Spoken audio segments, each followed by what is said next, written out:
Hey, what's going on? This is Ricardo with the Code 7 Podcast Network, and we are about to get started with the DRT, the Dispatchers Roundtable, and this is going to be round 40. But first, I'm going to go ahead and throw in a countdown so we can get a few things here situated, and then we're going to jump right in.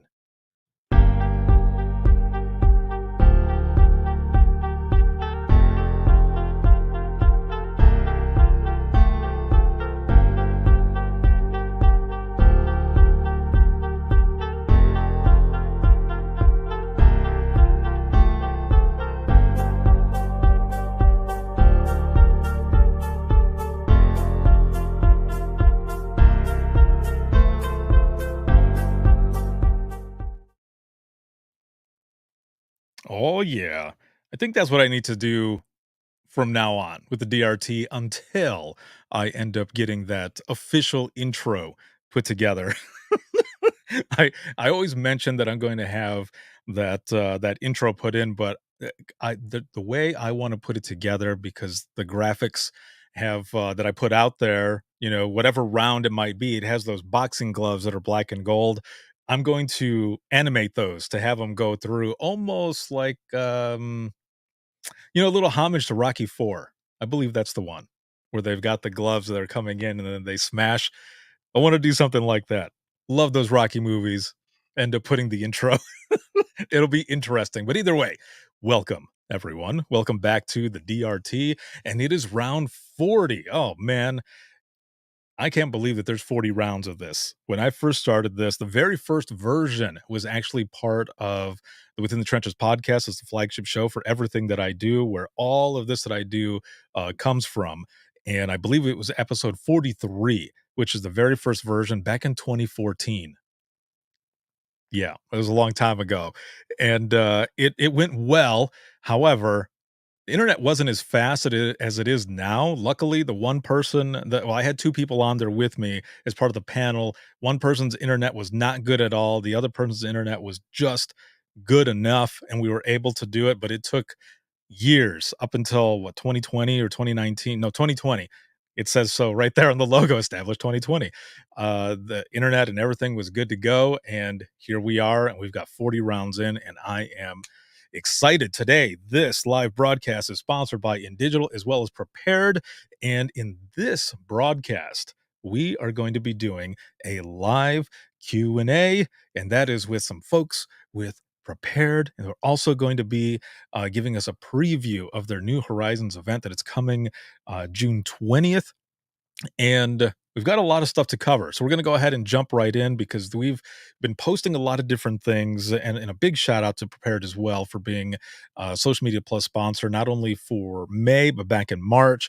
And there have been a lot of questions that people have been asking. So for those of you who are watching and listening, whether you're watching this now live or you end up watching it in the replay on demand on your time, throw in some questions into the comments that you might have, and they will most likely see them. They will answer them. Every one of those that we've put out there have been a lot of different comments, a lot of different questions, and Prepared has been very good in jumping in there and answering a lot of those questions for you. So that is very awesome. A lot of times people will end up posting something out there and nobody responds to some of the comments that are there, but they have been there every single time responding to those comments. So if you have any questions or anything like that, or even just simply a comment, throw those in the comments here because we are currently live on Facebook, as well as LinkedIn Live, YouTube, X, and Instagram.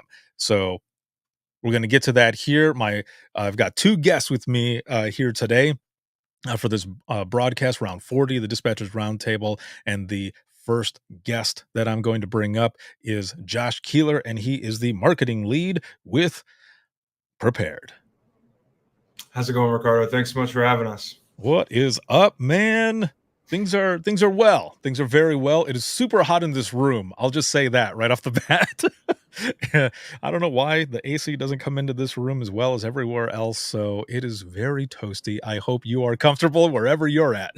I can empathize. I've got my window AC unit is actually right next to my desk, so I kind of have to manage that either too cold or too hot pretty much at all times. So it sounds like a dispatch center. It's either too cold or it's too hot. So I've heard. Yeah, man. So you are living it. And my next guest with prepared as well is Keshav. How's it going, sir? It's going well, Ricardo. Thank you so much for having me. Excited to be here. Oh, I'm excited to have you both on here because there are a lot of different questions, and with a bunch of different companies as well as yourselves. I always tell people, man, I get a little jealous, and the reason I say I get a little jealous is because all of this great technology is out there in 911 now. I don't get to use it, so that's where the jealousy comes from because I don't get to use it. But yeah, who knows? I might jump back in on a part time basis just to try it or just to go and experience it in different places. Because when I was in dispatch, a lot of this technology was not there. So for me, it's really cool to be able to have you guys on and talk about a lot of this as well. Because there's been a lot of questions, there's been a lot of different things, and Josh, when you and I were talking about how, or even just what this event was going to entail, or this broadcast rather, um, was mostly, let's do like a live Q&A and just give kind of a preview on what you guys are going to be doing next. So just to jump right in, Josh, let's go ahead and start with you. What kind of pushed you towards public safety? It sounds like there's a public safety presence for one of you. Go ahead, Josh. I think that might be Keshav. Yeah. It needs to be me very soon. Yeah, on my end, when I graduated college, I really was looking for an industry and a role in which I could make an impact on individuals and people and communities in a positive way. And fortunately, one of my friends, who's now my boss, CEO Michael Chime, started this company when he was a junior in college, and I saw it as an opportunity to contribute to really in a space where it seemed like 911 was not getting the recognition it deserved nationwide, and in conversations that it should have been in rooms that 911 should be in. And that was evident to me before I joined and immediately after I joined, and pretty much from the moment I jumped on board, have been enamored with the 911 community, and stewards like Roxy Van Gundy and Sarah Weston and you quickly kind of showed me the ropes as far as what this community is all about and what these people are all about, and that's doing good.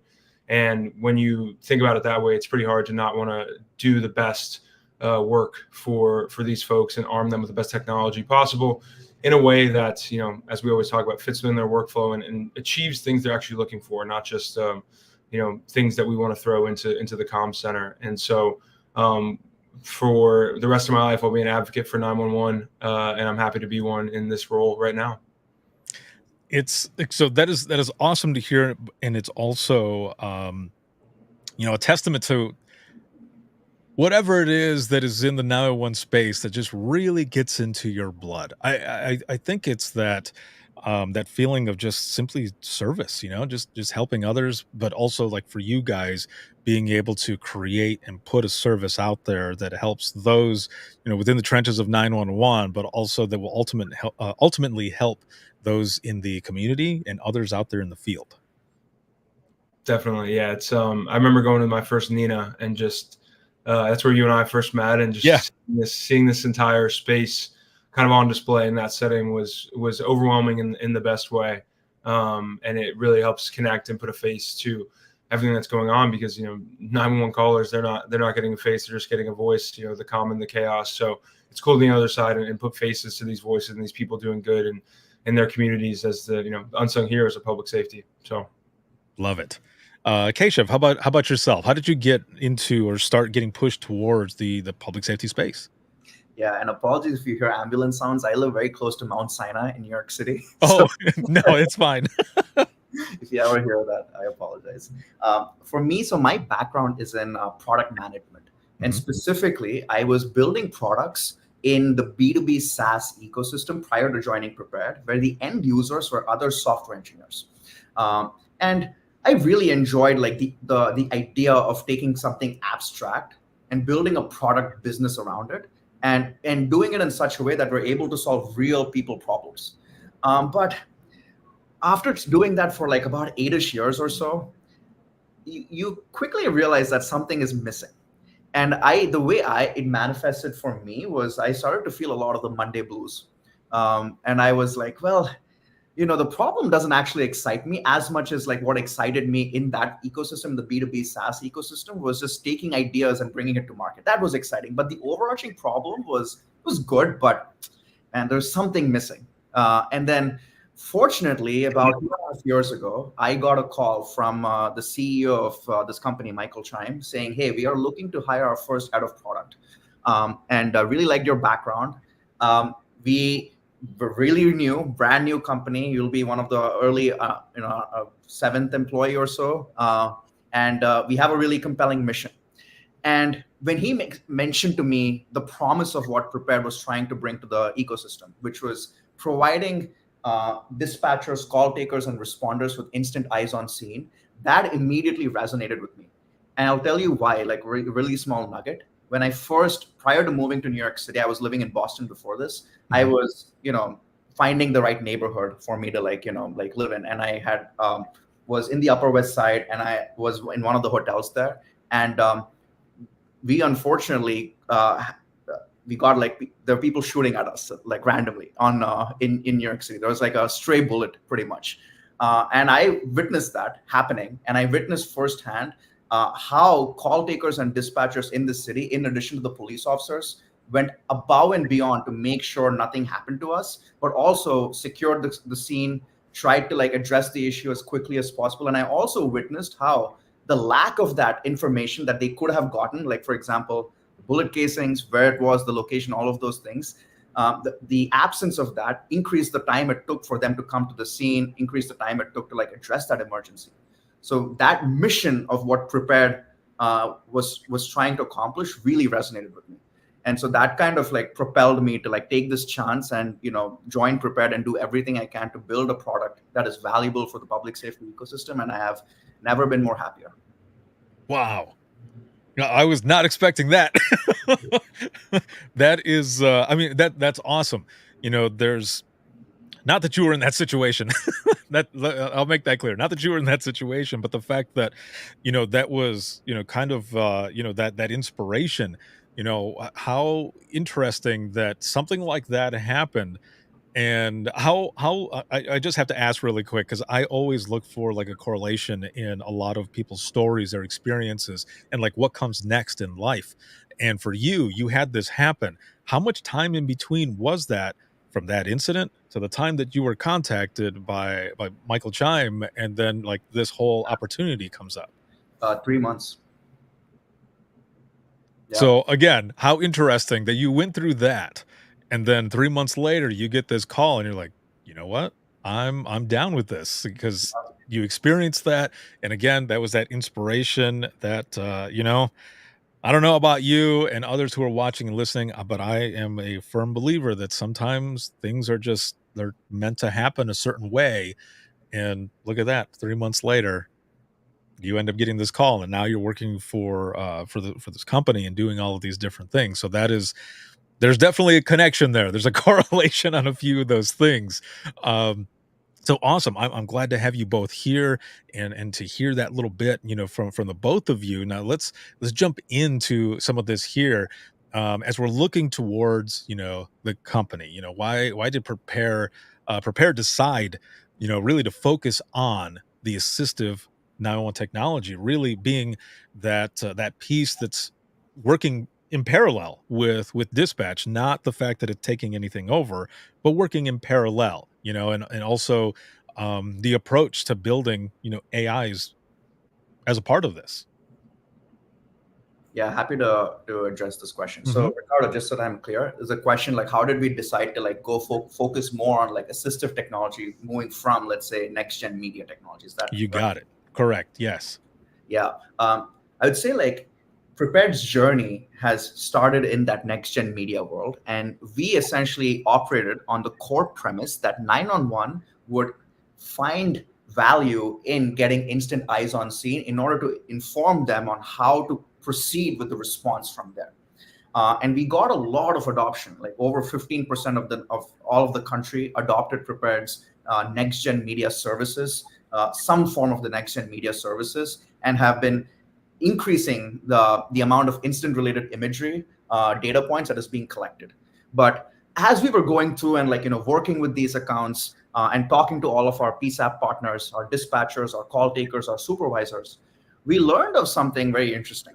We would ask everyone, one of the things we would do is we'd say, hey, how valuable is incident related imagery? And all of them would say it's amazing. We love the fact that we can get next gen media right now. And then we'd ask them, well, why don't you collect it on every single call? And their immediate response was, well, we would love to. We just have such a huge staffing crisis right now that we are overwhelmed with so many 911 calls that we are not able to do all of these other, we're not able to collect all of this other rich information that could better inform our dispatching and our response. And so that led us to ask ourselves the question, which is, hey, ultimately our goal is to like build a product that is so valuable that we can increase the likelihood of saving as many people's lives as possible while improving productivity for all the people involved in the public safety ecosystem. And when we ask ourselves this question, we started to see, well, how can technology actually help us get to this outcome faster, given the staffing crisis, given that they are overwhelmed with so many calls, so much new data that's coming in that people are unable to like process that quickly. And so we then went to the drawing board and asked ourselves, how can we incorporate technology like AI? Now, very quickly, what we learned through this process is like AI is, in a lot of ways, what makes human beings so fascinating compared to, let's say, other species, if you will, is our ability to like perform is our ability to like reason. Logical reasoning and intuition are unique traits among humans that no system can replace. Mm-hmm. Now, usually though, logical reasoning and intuition shines when there's enough time for you to process information. You'll notice yourself as well. When you're like overwhelmed, when you have like a time crunch, your logical reasoning doesn't actually like shine. Your intuition doesn't have the time to shine.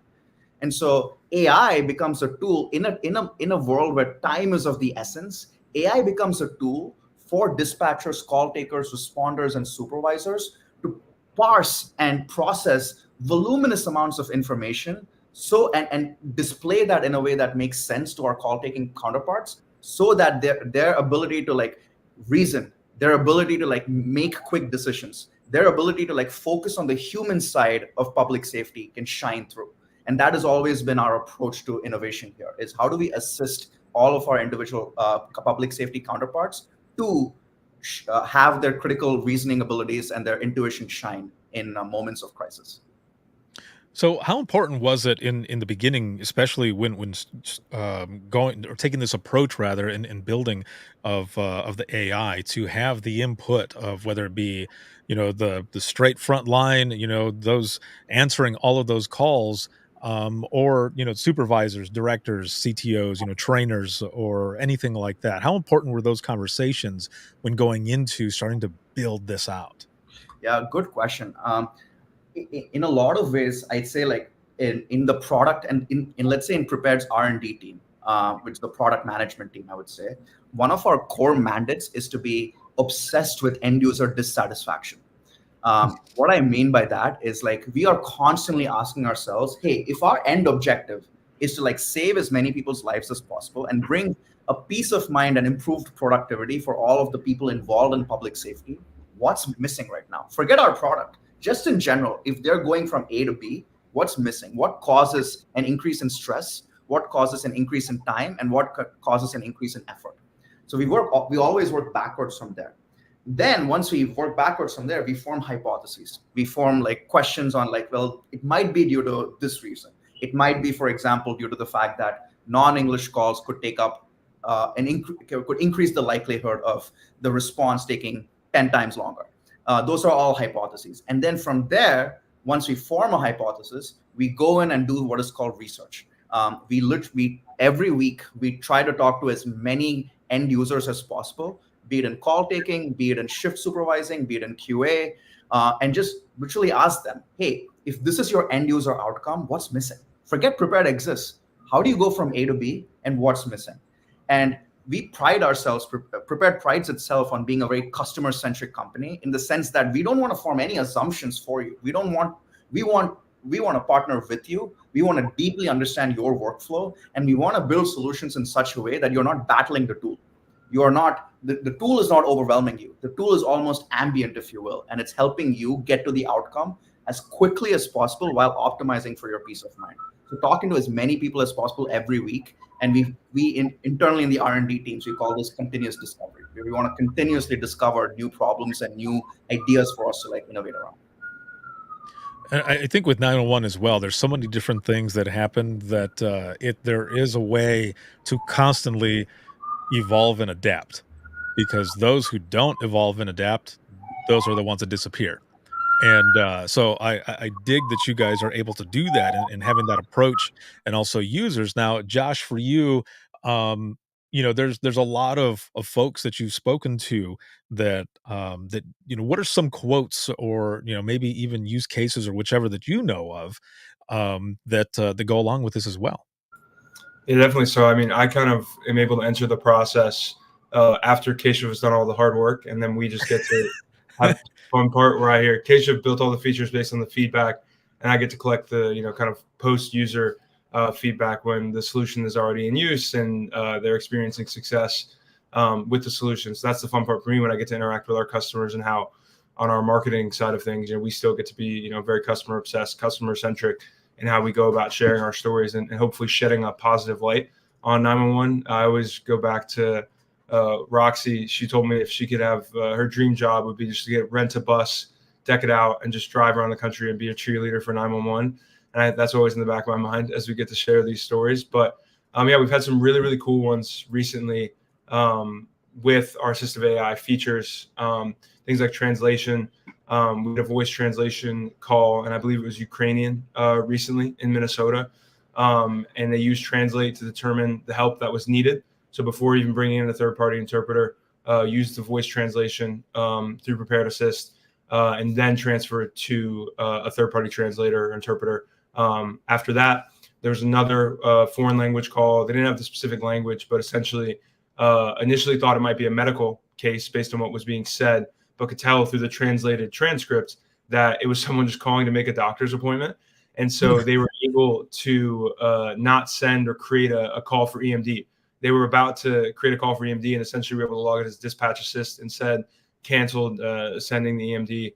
And that's all because they have the assistance of that translation and the transcript on their heads-up display right there. And, obviously, as I'm sure you will know, non-English calls in 911 and in public safety can be a bit of an albatross, and especially can be tough on the caller side. And we obviously want to make it life easier on the caller, knowing they can communicate in their preferred language, and make it easier on the telecommunicator, who can also communicate now in their preferred language with 19 languages translated over voice and over 140 over text. So you use the voice translation, hopefully discover that language, then use the text to communicate back. And then if you need, you can still bring in that third-party service. So those are some recent success stories we've had on the translation side, which have been super exciting.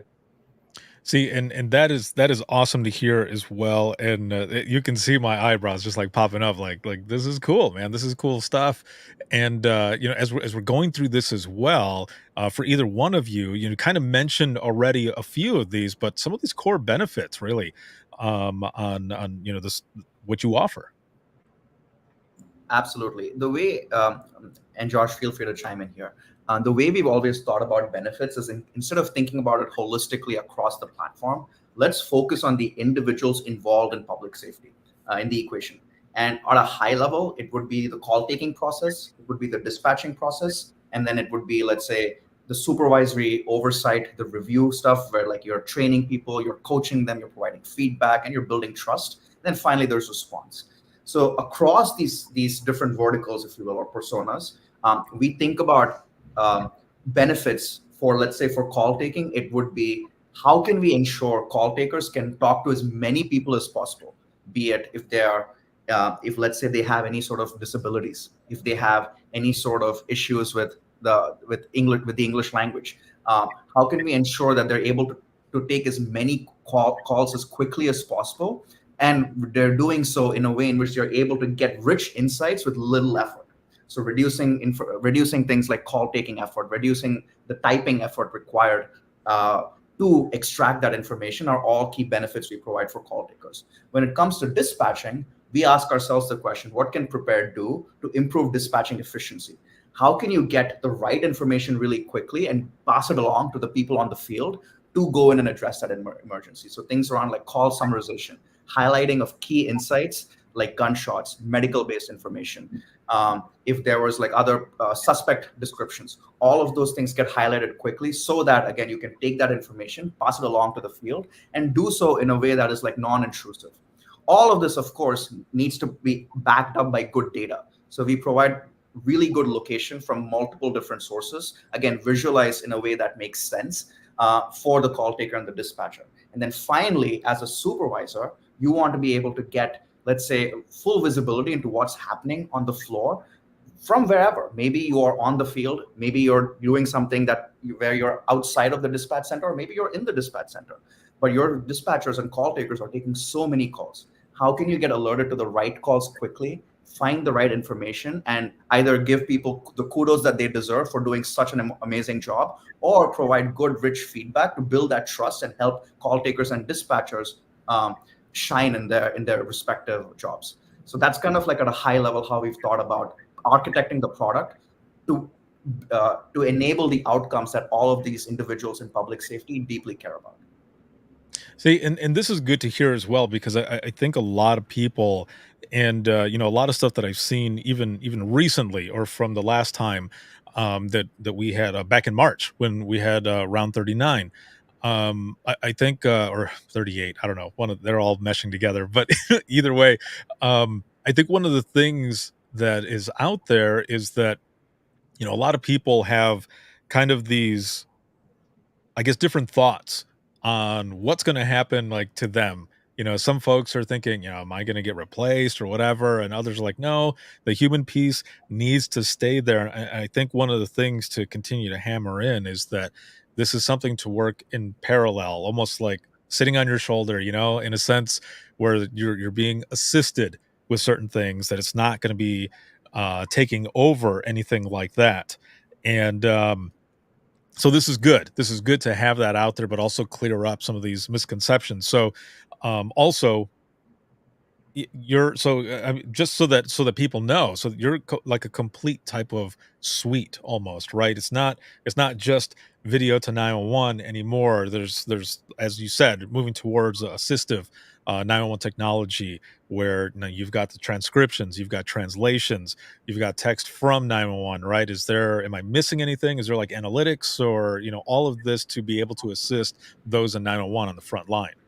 Yeah, there's a whole suite of features that we've built for different personas or different people involved. So from the call taking side, for example, we have AI assisted transcription, AI assisted like summarization of the call for identifying key insights, the ability to like get instant related imagery, something which is our bread and butter, but we've continuously enhanced that. The ability to like get location from multiple sources in order to ensure that you're finding, you're validating where the caller is or where the scene of the emergency is quickly. In addition, we have dispatching features too. So for the ability to share all of this information that is collected by call takers into the right channels where responders are sitting in. And then finally, from a supervisory side, we have analytics. We have the ability to notify different supervisors key calls of interest. So let's say a police chief might care about active shooter or gun related calls, versus let's say someone in the city council potentially might care about calls where there's like mental health or behavioral health issues, depending on the jurisdiction. So those are all things where we allow you to like get those alerts, but more importantly, once you get the alerts, visualize all of them in a dashboard that makes sense, so you can you can find that information meaningfully and report on them to the right individuals. So, and I would add to No, go that, ahead. Ricardo, if you don't mind. I think Go ahead. had a recent example, an unfortunate example that kind of displayed at every level, each persona, some of the benefits of the platform. So unfortunately, in Pennsylvania, there was a workplace shooting. As you well know, having been in the comm center, a lot of these type of incidents create a high volume of calls about one specific incident. And so the center started to receive, I think it was 10 plus calls on this one specific incident. And so from the call taker's perspective, what the AI insights and transcription was able to pick up and help verify was a suspect description, accurate suspect description pulled out from the transcript, the suspect names on scene of the workplace, the vehicle type of the suspect, and the tag all pulled out and recognized via AI insights on the call taker's side. Then on the dispatch side, they had that summary there with all of those insights pulled out for them. And then going to the supervisor level, we talked about how, as you may know, with CAD summaries, they can get 4 to 5 pages long, and you're looking at all this different information. But with our supervisor view, what the supervisor is able to do is simply click one call at a time inside their view and see the AI summary right there. And so they can get this overarching quick view of exactly what's happening as these calls are ongoing with AI summary, instead of parsing through 4 to 5 pages of information. And then even taking one step further, when you look at after action and even kind of during action, a lot of times you'll have detectives on scene or officers asking for 911 call audio, and it might not be easily accessible, difficult to share, unclear. What you're able to do with our platform is essentially create a printout with the audio transcripts as well as the AI summary. And so they were on scene. They have a tactical deployment mobile comm center on scene, printing out these summaries to give right to detectives for after action. Much easier after action with summaries and information. So you see it every single level of the response in this tragic incident, where from the call taker to the dispatcher, the supervisor, to even to the law enforcement after action investigation side of things, where it's just speeding up the dissemination of information, verifying the accuracy, and ensuring that the processes are going, as you'd want them to go. See, and that is excellent as well, especially with the ability to have that information as fast as possible, because I mean, well, in 911 in general, you need the information as fast as possible, but also we've been in this age now for a while where, everything is right at our fingertips and we want everything that fast. So that is a good thing. Now, looking over here at Instagram, I've got a couple questions. So the first one here says, has AI been more accepted by 911 or field responders? Yeah, it's a great. One says yes, the other one's like, it's an interesting question. Case, you want to take that? Yeah, I'll take a first stab at it. Yeah. I think with any technology, I think there's a healthy amount of skepticism that everyone should have. And I think we should all encourage healthy skepticism, because ultimately you want technology to work for you, not against you. And you want technology to you don't want to get in a scenario where you're battling the tools that you've been provided. So I do think, specifically though, when I think about AI and acceptance of AI, I think there's 2 aspects of it. One is there's a perception and different people have different perceptions of what AI can do. And then there's the actual ground truth of what AI is actually able to do over there. And I think fundamentally, 911 and public safety will always remain one of the industries where the human element is absolutely critical to get the outcome. In your most vulnerable moments, I can speak at least for myself, I want to talk to a human, period. I want to get the trust, I want to get the reassurance, the comfort, and I want to get the guidance that a human can provide through their intuition, through their lived experience, through their logical reasoning abilities, and through their bias towards action. That is something which no AI system can do. And I think that's the perception that Prepared at least wants to continue to convey in the market, which is AI is fundamentally going to be built for public safety in such a way that we are going to be assisting you in order to parse all of this information. There's an information overload right now in public safety. You have security cam footage coming in. You have location from different sources. You have audio coming in. You have text and 911. There's so much information. And guess what? You have to parse that in 2 minutes. It's so much. And so what we want to do is we want to provide, the system should be architected in such a way that the human there is able to identify the most important piece of information and reason and understand how to act on that information while building that trust with the community and for working with responders to address that emergency. So very bluntly, I've been fairly very surprised in a good way how receptive public safety has been towards AI. And I think everyone is seeing, a good chunk of the market is at least seeing the potential benefits, even with that healthy skepticism that they're having. I like that. What about you, Josh? I think from the company perspective too, to add on to that, we want to be very proactive in our messaging and saying that this isn't to replace you. This is just to help you. And I think our goal in being proactive in that conversation is changing any stigma that might be around it. And as Keshav mentioned, I've also been pleasantly surprised with the acceptance and adoption. And I think part of that probably has to do with the rapid rise of use in the consumer space. I think, so many telecommunicators, probably all three people on this call, are using tools like ChatGPT in our personal lives. So once you kind of see the power of those types of tools in your personal life, and then hopefully you understand our goal as a company is not as a replacement, but as an assistive tool, it removes some of that skepticism much quicker. And we want to be thought leaders in that space. We want to we want to generate conversations around what thoughtful introduction of AI into the public safety space looks like. Not here's AI, run with it, do whatever you want with it, or we are just going to introduce it without thinking. We want to introduce this very thoughtfully in a way that fits your process, fits your workflow. Because as Keshav said, there's already tons of things that are being thrown at you from a data perspective, from a calls perspective, in an era where many centers are understaffed. So I've been pleasantly surprised with the positive reception from 911. Can't speak to as much on the responder side, to be honest, but I think it's been a broadly good reception. I mean, you might have attended. We did a webinar on AI, a panel with Halcyon Frank, with Ashley Valenzuela from Raspy Dispatcher, and with Brad Flanagan from Pitkin County. And we sent out a survey during that webinar, a couple different surveys about like, hey, why are you here? Do you use AI in your personal life? Would you, adopt AI in the center?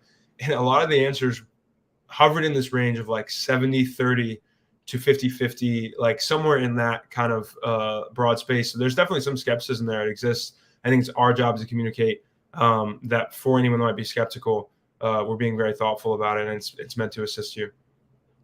Have some of the I guess those who are on the other side or on the fence, has it really just been in the sense of, because people are thinking like it might replace them in a certain way? Like, have you heard those types of things? I and the only reason I ask is only because I've seen just like comments, really, like people are just, it's going to replace us, I'm not going to have a job anymore. I'm like, no, you're not going to get replaced. Like, that's not the way it's going to work, because as the both of you have said, as I have said, and other things that I've seen, is especially in 911, you need that human element. I mean, when I very first started in dispatch back in 2001, my very first trainer, those three things he told me that I needed to be able to do this job, to be in this profession, was to have thick skin, common sense, and be human. You got to be human. So I guess, what are some of the thoughts, I guess, as we're kind of talking about that survey, some of those who have been on the other side, like, were there any explanations, or is it just simply, do you think, because people don't like change or the fear of the unknown? Yeah, I can jump in and take this, actually, Ricardo. As you mentioned earlier in the call, we try and be very proactive about responding to comments on social media, on the posts, answering questions. And as the marketing person, for those who don't know, it's my face behind many of those posts. And so I've definitely been on the front lines of seeing a lot of these responses. And to be very honest, what I've sensed from an AI perspective, comparing and juxtaposing with what I saw from a video perspective, when we were really focused on next generation media, with video, there was a true resistance. And it is very logical in many ways. That said, it also was based on a lot of misconceptions about video. I don't want the caller to be able to see me. With our platform, the caller can't see you. I don't want to see all of these different things where you can use the blur functionality and you don't have to use video on every call. So that was a somewhat frustrating thing, where I try to be very proactive in answering video questions and saying, hey, I totally understand. Like, if I was in your shoes, I'm sure I would feel very similarly, but here are the ways in which we're hoping to solve those challenges. With the AI comments, the questions, and the attitudes, I would almost describe it as there isn't so much concern, because there's a confidence in the comments that says a human has to be part of 911. There's no fear, almost, in a certain way. And we completely agree with that lack of fear, because we do need you, period, end of story. And so it's funny, the difference from the video comments. It was like definitely a lot of times a rejection or a fear around video that in many cases was valid, but also in many cases based on certain misconceptions. With AI, it's very steadfast, very confident. 911 needs telecommunicators. 911 needs the human touch. And from our perspective, there's no disagreement in that comment.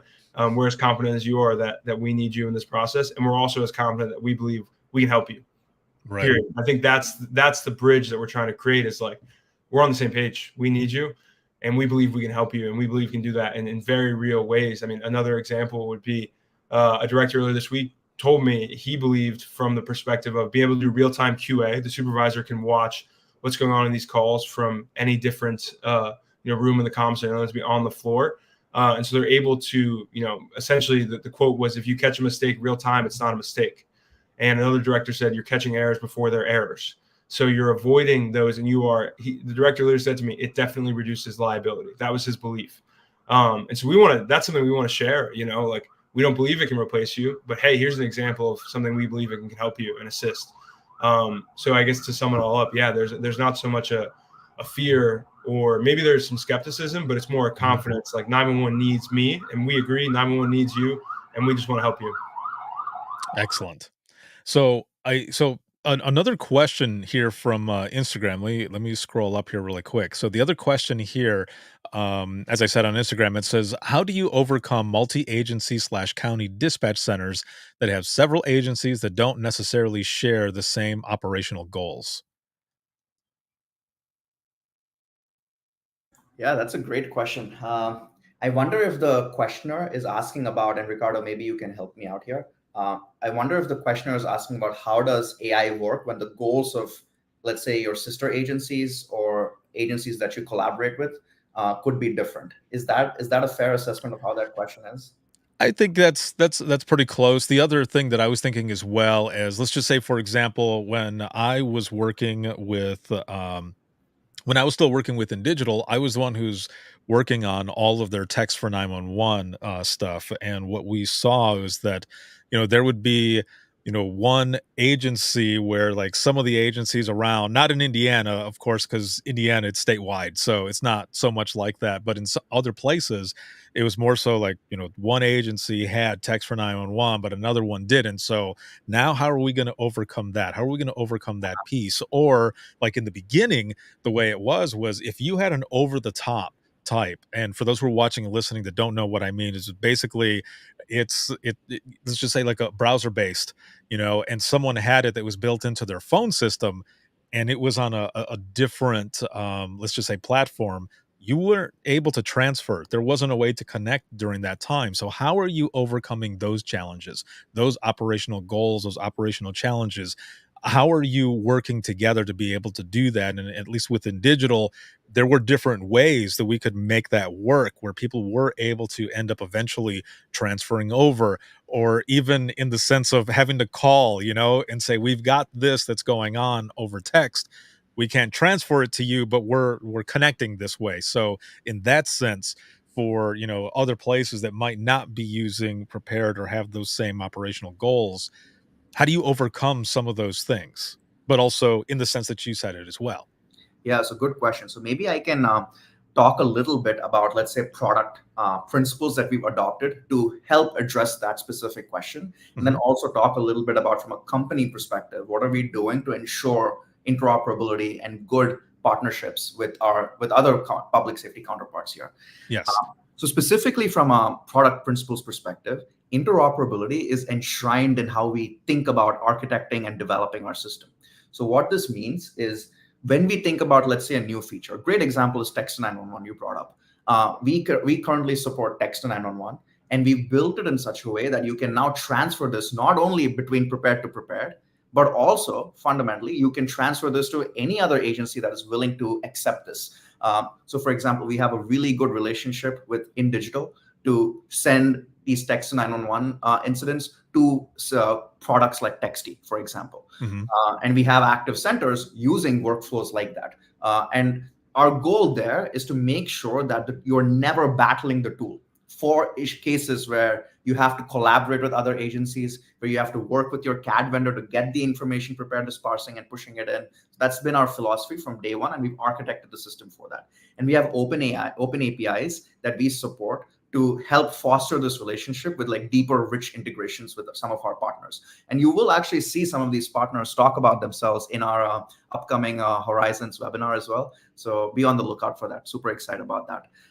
Then now from let's say from a company perspective, we actually have a dedicated partnerships manager who is leading the charge on building those relationships with other companies so that from an R&D side, we can have a seamless integration across those different products, be it call handling systems, computer dispatch systems, logging recorders, you name it. Prepared wants to essentially lead the way, if you will, on interoperability and think of all and work with some of these other innovative vendors in this space to get to that outcome as quickly as possible.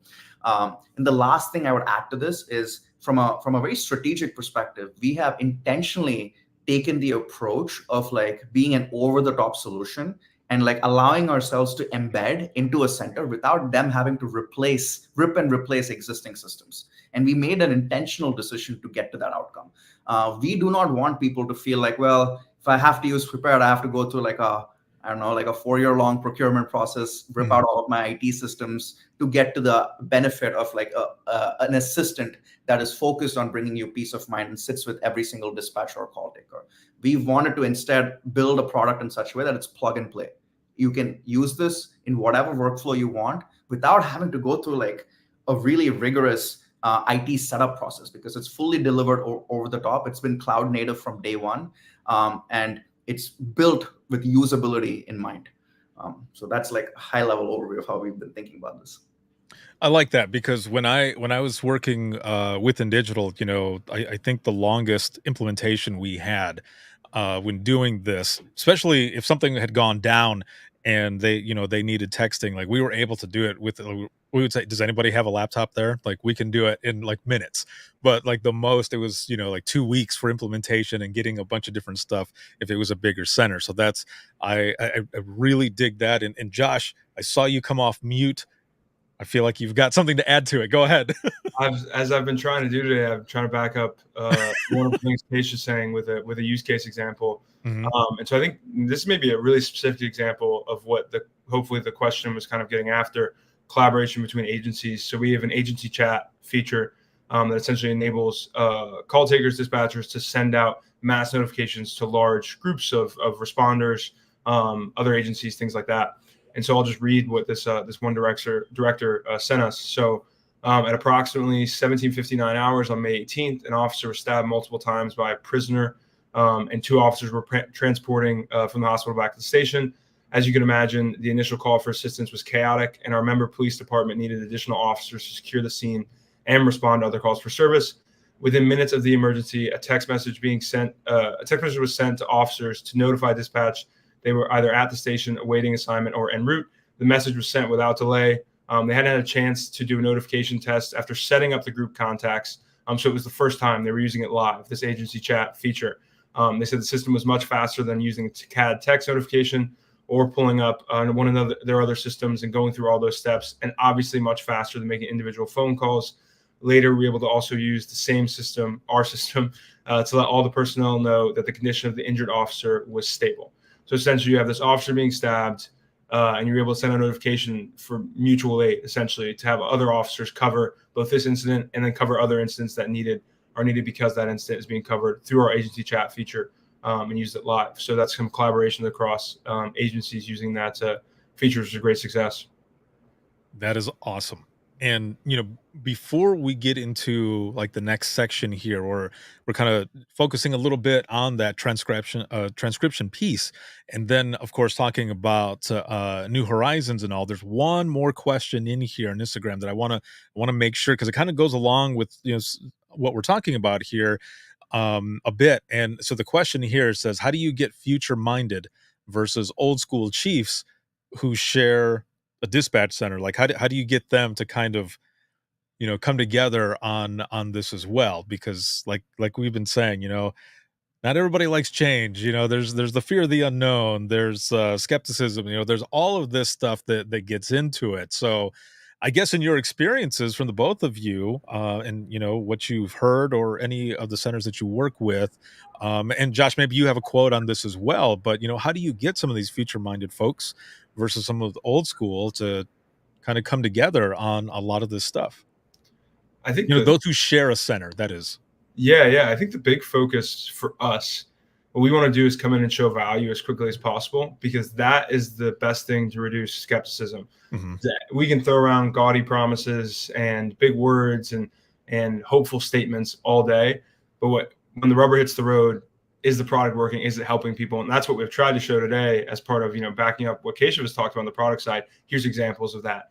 And usually that is what it takes. Is you come in, maybe one side, maybe even it's a call taker, dispatcher, one person in the center becomes a power user. They're like, oh wait, what's going on over there? And then you have these successful use cases, and all of a sudden the chief, fire chief, police chief is like, hang on, what's this thing I keep hearing about, over the radio? I got a video from Prepared, or there's this summary of the incident, or this printout. And then the moment you have that one successful incident, the light bulb clicks on, and that skepticism is just greatly reduced. So that's kind of been our approach, is approaching it by showing success, because that's the best way to disprove skepticism. In a lot of cases, you will not be able to do it unless you show that success. And fortunately, the product has time and time again shown really, really quickly that it can do that and convert even the biggest skeptics that we have. So it's been really, really cool to see. That is excellent. So looking at transcription, because one of the posts that we put out there had to do with like note taking, and how AI can assist and pull keywords and all this other stuff. And there were questions that were put into that comment, which, as we said in the beginning, and you being the face, the one who was there, answering a lot of those things, which is awesome. And I think it's a good thing too, that a lot of people like to see that immediately you are jumping in there and you're answering some of these things, or saying, set up a time and we can talk about this, and we can show you more and answer more of those questions. So what can you tell us about the reliability and consistency of transcription? Yeah, I'm happy to answer this. So one, from an R&D perspective, Prepared has invested heavily in ensuring that we have the latest and greatest models built in such a way that we can parse out some of the unique information that public safety servants and agents are processing, and visualize them in a way that makes sense. So from an R&D side, like, we are heavily invested on like making sure our models work as intended. What we've also done intentionally is like we've architected our system in such a way that it could be multi-model if needed. So what this means is Prepared's, let's say, foundational technological bet is saying that, hey, we believe AI, there's going to be a lot of like big companies, including like multi-billion-dollar investments. We've already seen this from like Microsoft, Google, some of these other like large players. There's going to be huge investments in building really good cutting-edge models. So from our side, what we want to do is we want to be able to like incorporate whatever model fits the needs of the public safety individual as well as their workflow, depending on the data they're processing it, and seamlessly fitting that into our CJIS compliant cloud.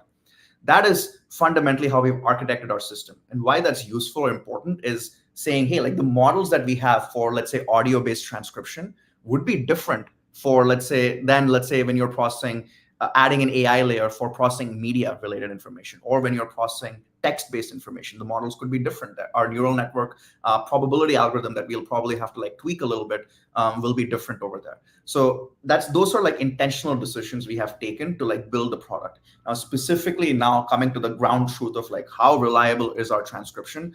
The way we've always thought about transcription quality is to ensure that we are able to we can minimize the likelihood of not altering the fundamental nature of the call. And this is a very important nuance. AI is not perfect. If given, let's say, a 30-minute call and you have a human doing it, and then you have an AI system listening to it, and you're asking both of them to like transcribe the call, and you have, let's say, 2 hours to do it, 99% of the time, the human will do it way better than AI. It's always going to be the time crunch when you have like a minute to quickly like parse like a long conversation and build out key insights faster. Mm-hmm. And in that world, we are always asking ourselves, how can AI get better at like showing the transcript and showing information in the transcript in such a way that the call taker is able to find benefit and value for that. And so we intentionally, what we do is like we have hooks in the product that allows a call taker and a dispatcher to share when there's issues in the transcription, and then specifically allows them to also share when the nature of the call has been fundamentally altered. And usually, most of the times, the nature of the call is not altered. It is usually like there'll be errors sometimes due to like background noise. There could be errors like sometimes where the pronouns could be changed, for example. There could be like, little things here and there that don't fundamentally alter the nature of the call. And that is what we fundamentally aspire for as a company. And this transcription model is only going to get better. It's never going to get to 100%, but we're pretty confident it gets to like 80 to 90% right most of the times. So. See, and this is what I wanted to be able to get out as well, because there were people who were talking and mentioning certain things, and I love as well that right away it was one of the first comment that was on the response wise was, this is not, it's AI is not always going to be, it's not going to be perfect. And I love that you're putting it out there versus being, the type of the company in a way to say, no, this is going to work. This is, this or that, like to a point, or in a way like shutting down whatever the person is saying and their concern and just saying, no, like this is us and this is how it's going to work. Instead, you're saying, no, we understand this. It's not always going to be great, but it's going to help as much as possible, as fast as possible when you're trying to do something. So just for example, one of the things someone had said was, and someone as a user was saying, it doesn't work well if a caller isn't speaking clearly, has an accent, etc. Because another person had posted saying, or that was a response to this other comment that said, sounds excellent for callers with clear speech. I like how it's just a tool for a telecommunicator and requires the copy paste with editing capabilities. I'd be curious to see how well it works with different levels of emotion, yelling, dialects, and accents. And that's, basically what you explained here just now, that it's not always going to be 100%, and it probably won't always be that way because there's so many other variables. But as working in parallel, it's able to assist in a way that you really wouldn't have it before, it appears. Absolutely. Our goal has never been to get to like 100% transcript quality. Our goal has always been, how do we ensure we're providing the right information for call takers and dispatchers so that we can bring them peace of mind and we can allow them to focus on the human a little bit more and improve their productivity in the process. So if we think about it from that perspective, our goal is not to say we're going to work towards like 100% transcript quality or whatever, because that goal is like a utopian ideal. It's never going to happen, at least this year or next year. There's so many variables that are unique to public safety that's just the nature of the equation here, which is also in a lot of ways should reinforce the need for humans and focusing on the human side of all of this. It is just an incredibly difficult job there. And instead, if we are focusing fundamentally on like, what is the state of the world before, where it was purely just you get the audio call, you have to like listen to the call, and then you're like going, if you miss something, you have to like have a back and forth. The dispatcher then has to like come in and like what did they say again? And like maybe you're like having some conversation in the background. You can minimize some of those little nuances there in order to like address the emergency much faster. And again, bring you some peace of mind in a job that is incredibly difficult already. So one of the other things that someone wrote was, but your notes don't get entered until you paste them. The dispatcher needs this info ASAP, not at the end of the call. So, when it comes to note taking and such, and everything needs to, be done as fast as possible, is there a workaround to the 2-click copy and paste? Is there, thoughts of, evolving and adapting? But also, does that process come from the users, those who have used it so much, like you end up taking that information and finding a way to evolve that process? Yeah, there's two prongs to this question. One is like the way we built this is, first we wanted to just like, we've spoken to a bunch of users and they all mentioned how like it would be cool if like we could highlight key piece of information faster for them to like process the emergency.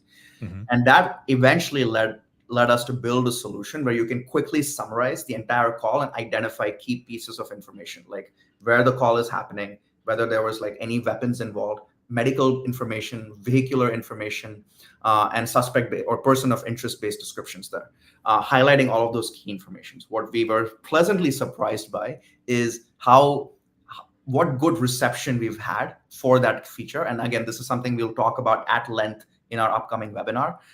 And what the natural evolution now for this is for us to figure out, how do we seamlessly send this information, not just to the computer-aided dispatch system. There could be other systems too that could benefit from this information that we're collecting for the different users that are interacting with those systems. I can imagine a world where some of this information could be valuable for someone pulling up evidence during like the actual prosecution of the case. I can see this being valuable when potentially a field responder is driving to the emergency and they want to identify key points of information there. On a very tactical level, we're actively working with a few partners to like determine how we can best like ensure interoperability of some of this key intelligent information we're collecting and sharing that out to the field. And very well put. Oh, go ahead. One small thing, Ricardo, if they ever want to contact us for like giving us this feedback, we are more than happy to like get on a call. This is something that like brings me a lot of joy and brings my team as well, the product team, as well as like marketing and all of us a lot of joy, is like just interacting with users using the system and just asking them like, hey, what's missing? How can we do a better job here? And how can we ensure we're building the right things for you? Yeah, and that's really good to hear as well, because I mean, you could be a company who is simply just like, like we don't care. Not so much that you don't care, but that you're not asking for it. But also on the same side, if you're not hearing from people, then they don't care, and that's what you don't want. You want people to be asking you these types of questions. You want them to, in a sense, try to break your product, right? In a sense, like, because then you find out, a lot of different things that they're working right, that are not working as well, and you want this feedback. Like, I would be the same way. Like, I want to know. I want to hear your questions. I want to, get your pros and cons to whatever it is in your center, how it might work or how it might not work. So then we can continue to, as I've been saying, adapt and evolve. So that is awesome. I like that you are willing to take it on, basically from all sides and hit it first, or head on rather. So this has been good. This has been excellent. And we're already past the hour, but that is all right because we have one more section that we are segueing to now. I'm glad that we went through all of this and some of these questions, having them answered, because those who are going to end up watching this as well on demand later on, and some of the clips that I end up putting out there, they're going to answer a lot of these questions that people have been having. So thank you to the both of you for being here and also answering all of these questions and being so open about what it is that you do, but more importantly, why it is that you do it. Now, you have an event that is coming up on the 20th, I believe, of this month. And I'm going to go ahead and put this link in here as well. And it's called, Josh, what is it called? I have the name here, but I want to hear it from you. What is it that you guys are doing? Tell me about this event. Yes, this is our Q2 June 2024 product launch, New HorAIzons Discover Assistive AI for 911.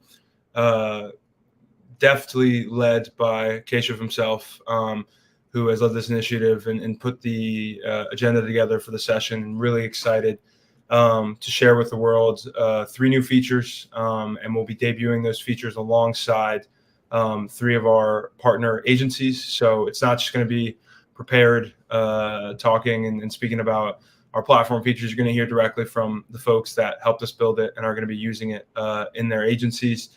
We'll also be spotlighting a few of our partners, which we're really, really excited about. And just talking a little bit about, our company and our journey and how we got here. And this focus of, as we've mentioned, 911 needs telecommunicators, and we think telecommunicators could use an assist. And you can't spell assist without AI. So we believe that there's great promise, and we're excited to debut some of these features. And Keshav has done an unbelievable job putting it all together. So we're really, really excited. June 20th, 1 p.m. Eastern. Will be available on demand as well. So if you can't make it, you can still register, and you'll get the replay, right after. Feel free to join anytime, pop in your questions, and it'll be a great event. Excellent. I'm excited for it as well. And Keshav, maybe this is, part that you can elaborate on a little more, but can you walk us through some of the customer feedback or process that results in the features that we see live on some of the dispatch floors, or either one of you? Yeah, just so that I follow, Ricardo, is the question like how do we incorporate feedback from users on the field into our product development workflow? Mm-hmm. Like specifically, how do we go on the floor of the PSAP and like incorporate their feedback? I mean, either one works. Yeah. Awesome. The way we think about this is every week we ask ourselves a question, which is what are the biggest unknowns currently in our roadmap for delivering value for our end users? And when we say value, it is fundamentally how do we, working backwards from our utopian objective, which is protect as many people's lives as possible. If you're working backwards from there and then thinking about the call takers, the dispatchers, the supervisors, as well as the responders, what is getting in their way, be it in prepared or outside of prepared too. And then from there, what we end up doing is like form a hypothesis, if you will, of what a possible solution could be that is technology rich and forward thinking. And then from there, we start doing what we call discovery, where we will like talk to not only our end users who are actively using prepared, but actually like talk to people who have never heard of prepared. And purely, this is not a sales conversation. This is purely like research and development, where we try to understand what is the workflow, what are the outcomes here, why do you all do these specific things, just like trying to deeply get into the minds of the user over there. And then from there, formulate a solution. And our ultimate objective is we want to build a solution that is so valuable for these people that we've just spoken to, that it fundamentally changes their workflow for the better, that it causes them a lot of delight, and it causes them a lot of joy, and it brings a lot of peace of mind as it relates to their job. And that has always been our objective there. And so once we formulate a solution, we will start to actively work with these partners who we've identified could value this solution pretty heavily. Build that solution working with them, getting their feedback, both their call takers, their dispatchers, people higher up, incorporating that into the development process, and then having a bias towards action. We always want to like ship fast, and we want to ship good product features quickly, working with these partners here. And we don't want to be the company that says, oh, that's great, it'll be there in like 18 months from now. We want to have the same bias towards action that our dispatchers and our call takers have as part of their job every day. So that's always been our philosophy as well, is like learn from the market quickly, iterate on the possible solution, and test if the solution actually makes sense in the workflow. And like you'll learn very early on, if you do this process right, that hey, you're fundamentally thinking about the problem incorrectly, or you might be thinking about the problem correctly, but the solution is way off. And it's a very iterative process, and we're very fortunate to have public safety partners in our PSAPs who truly believe in our mission and truly enjoy working with us as we ship some of these capabilities. Now, has a lot of this also come from the fact of a lot of you guys actually going out to dispatch centers, visiting them, see how they do certain things? Has that kind of informed you on your perspectives and how you build a lot of these services, but also some of the stuff that we're going to be seeing at the New Horizons event? Yeah, absolutely. Like there's a huge part of our company is let's say our sales team, our customer success team, our support teams. They're all distributed in different regions where Prepared exists in. And every week there are people actually going to the sites, learning from the customers, seeing how they're using the product, and like bringing that back to the R&D team. In addition to this, we make it a point to go to as many national conferences as we can. And in addition, every quarter, the product team, alongside the engineers, try to visit multiple centers. Just in the next couple of weeks, we'll have all of our engineering and product teams visit a trusted center of ours on the East Coast as well, just to like learn how they're using our product, but also just learn about some new problems that we want to solve for them. And in a lot of ways, this bias towards action fuels us to like get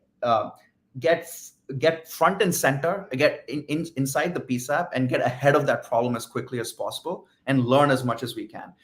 So across the entire company, customer success, they're constantly educating customers. They're constantly talking to customers every week and trying to educate them on how to use the product, what are some new challenges they're facing, both in the product as well as outside of the product. And all those insights are flowing back into the product team. Our sales team is talking to multiple prospects, driving to them constantly, and like feeding those insights back to us. And then from an R&D side, we make it an active point to visit centers in order to learn more deeply about some of the problems we've identified that we want to solve for them. So as we go into the wrap up of this round, which has been awesome to have you guys on, answer all these questions, give this sneak peek, but a little more of a sneak peek into your event that's coming up on the 20th. The question here is, what should the audience be excited about? And also, what are you guys excited about? So the two-part there. What should the audience be excited about? Like, what can you kind of sneak out there a little bit? But also, what are you guys personally excited about to have people join you for this event in general? Yeah, I mean, a part of me wants to like say, hey, like you should join this webinar to like learn more, because it truly working for public safety truly brings me a lot of excitement. Mhm. And regardless of the features we launch, like in general, I consider myself very privileged for to be able to innovate in this industry. Now, specific to this webinar, at a high level, we believe Prepared is accelerating towards solving challenges as it relates to handling non-English calls, and we have a pretty interesting way that we are like trying to pioneer to help solve this challenge effectively. And the other thing that we're pretty excited about is doing everything we can to like allow the dispatcher and the call taker to focus on the human side of things by reducing some of the manual effort it would require to identify key piece of information in the call itself.